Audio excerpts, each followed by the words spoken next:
Victor rolling to the bucket. Oh, authority over Sengun. Count the basket and the foul. Somebody needs a body bag. That was terrible. And we love it. We want some more of that one.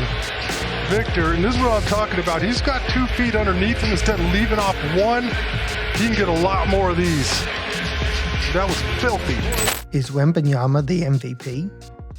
In just his 3rd professional season, Victor Wembanyama is proving to be terrifying. This dude isn't playing basketball. Bro's out here doing cosmic experiments. What do you do? Wemby 3. You bet! How do you even score or defend this? Clowney trying to go right back at KJ. Wembanyama right there. And then again. 2 for 1 if the Spurs want it. Wembanyama wants it. From the logo. And Victor just protecting the house. Looks like 2 easy ones. Victor comes down the floor. And you have to know that this one is going up. You just have to feel it. And he hits nothing but the bottom. What a performance from the big guy in the first half. Well, you can't. You just can't. We literally just saw him dog walk one of the best defensive players the league's ever seen in Anthony Davis and made it look like light work. And we're only a few games into the season and people are already chanting MVP. I think that nigga about to really dominate. I think he about to fuck the league up for sure. Oh, I think he is too. I think he cold. I think he got a chance to MVP this year, to be honest. Yeah, he gonna kill. He damn near can win MVP this year.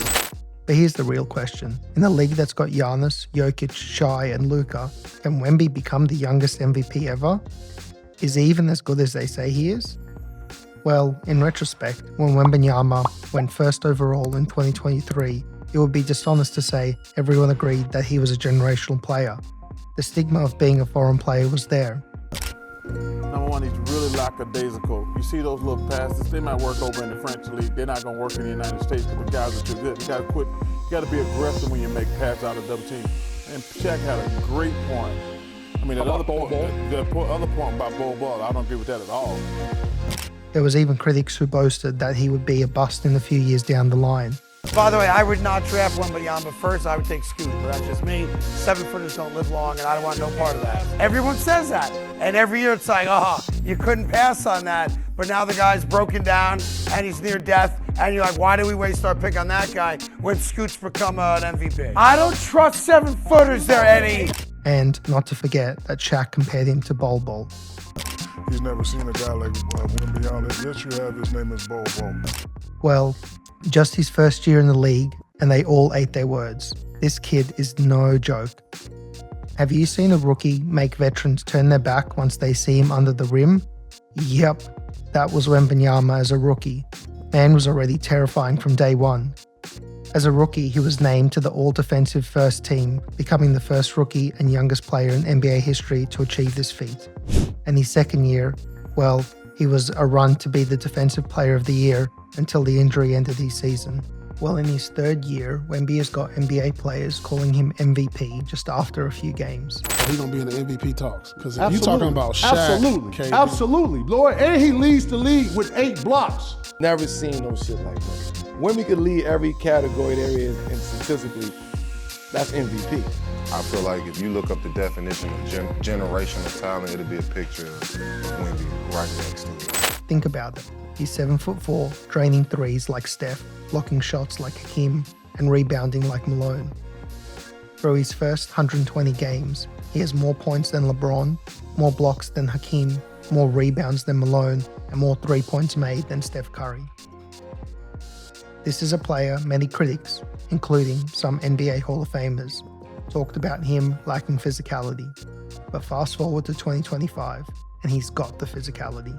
This season, Wemby has more blocks than 15 NBA teams.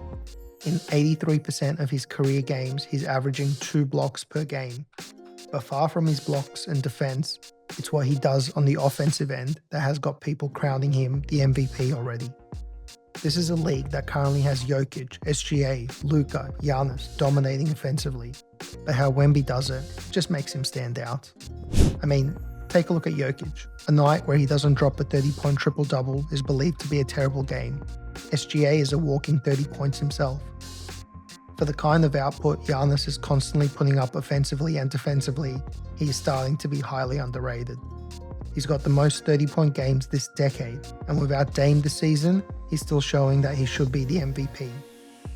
We can't possibly forget Luka Magic. I mean, at this point, you gotta run out of words for what he can do to any defensive scheme.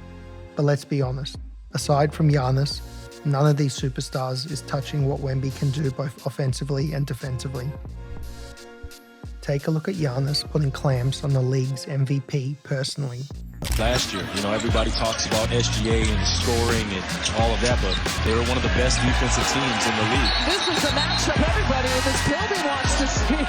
A little Giannis against SGA. And that's the energy you like to see right there. Preseason game. Now this is a 13-year NBA superstar putting an MVP performance. Giannis didn't even become a good defender until his 4th season when he made the 2nd all-defensive team.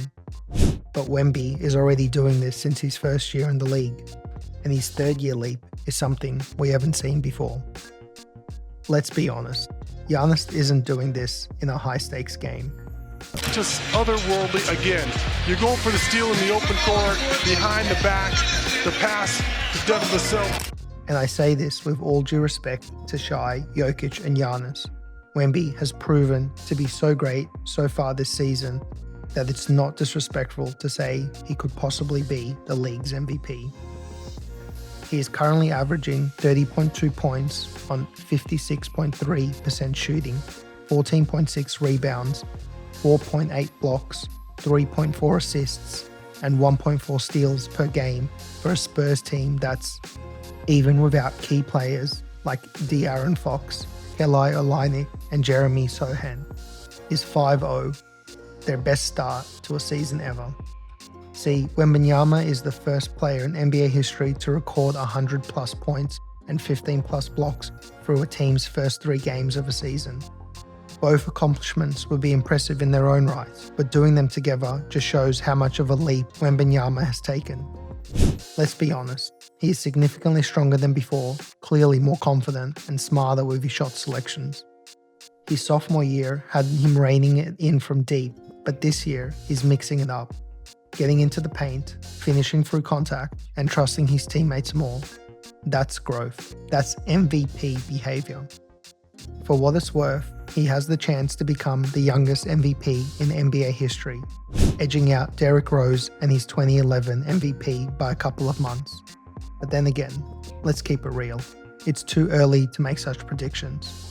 To even be considered for the league's MVP, Wemby must play at least 65 games to be eligible for regular season awards. He must stay healthy, which is very important for him since he managed to play just 46 games in his sophomore year. And yeah, Wemby must lead the Spurs to a winning season and the playoffs for the first time since 2018. He's not getting away with leading the Spurs to an in-place seed and winning MVP in the process. There are just too many factors, most of which, judging from what we have seen so far, seem achievable to position Wembanyama as the youngest MVP in NBA history. So can he do them? Do you think Wembanyama can beat Shai, Jokic, Giannis to the league's MVP? Let me know in the comments below. If you're still watching, drop Wemby for MVP so I know you're a true fan of Wembanyama.